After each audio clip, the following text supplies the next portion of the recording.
সর্ষে আর কাঁচা লঙ্কার ঝাঁজ তো দারুণ বার হচ্ছে। এবার খেয়ে দেখবো কেমন হয়েছে টেস্ট, খেয়েও নিচ্ছি।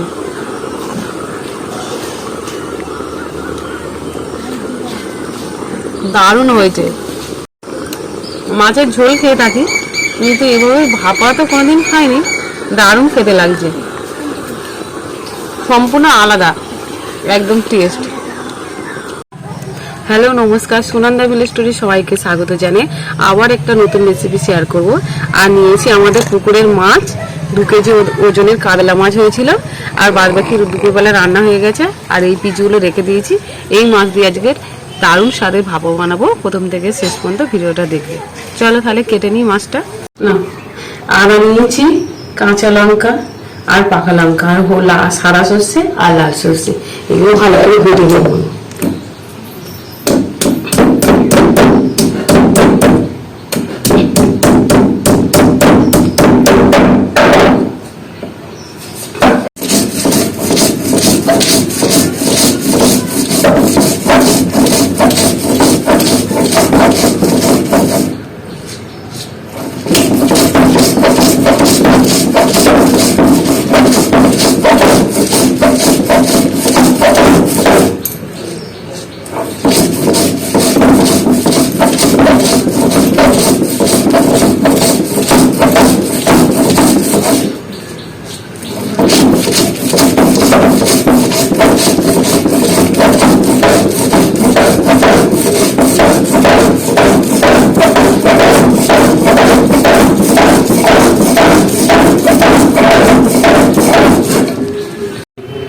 সবগুলো আমার ভালোভাবে বাটা হয়ে গেছে।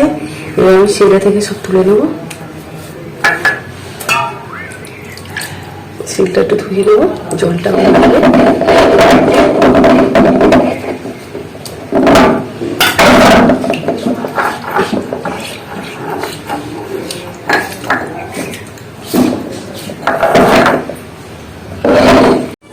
মাছটা একটু কাটার সময় মোটা হয়ে গেছে পিসটা, এখানটা আমি কেটে নেবো, একটু পাতলা করে নেবো কেটে।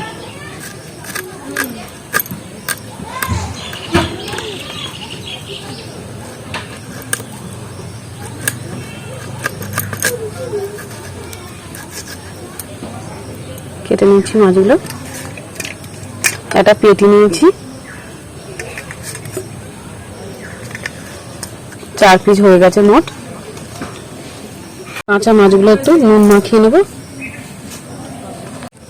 হলুদ দিয়ে দিচ্ছি,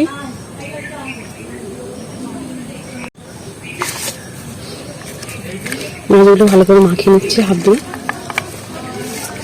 বাড়ির মধ্যে গরম জল ছিল।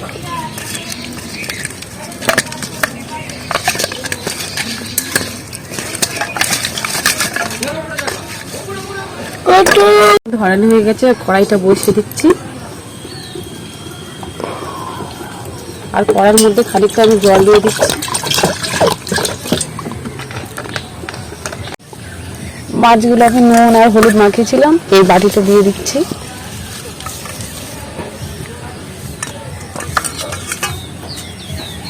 নিচ্ছি, দিয়ে দিচ্ছি।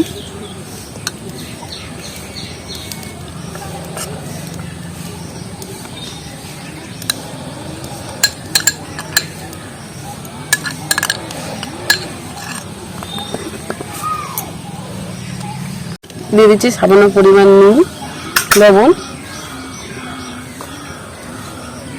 অল্প হলুদ গুঁড়ো, আর দিয়ে দেবো কাঁচা তেল।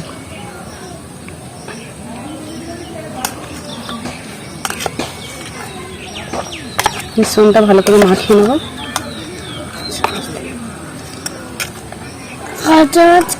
লাগবে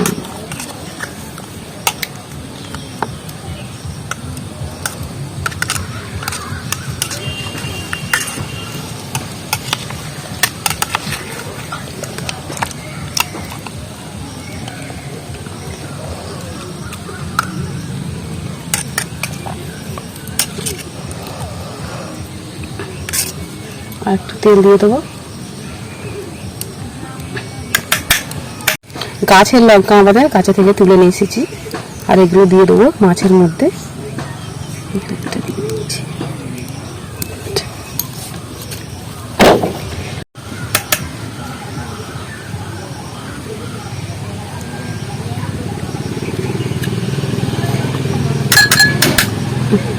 এবার চাপা দিচ্ছি টিফিন বাক্সের মুখের ঢাকনাটা।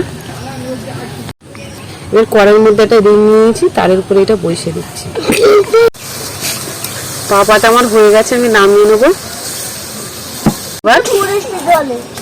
দেখো কত সুন্দর হয়েছে পাপাটা।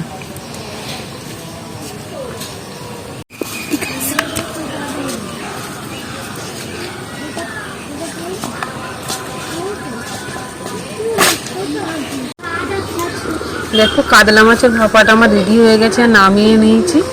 আর যদি আমার ভিডিওস ইউটিউব চ্যানেল থেকে দেখে থাকো, প্লিজ একটা সাবস্ক্রাইবার করে দিও, আর কমেন্টে অবশ্যই জানিও আমার কাতলা মাছের রেসিপি কেমন হয়েছে।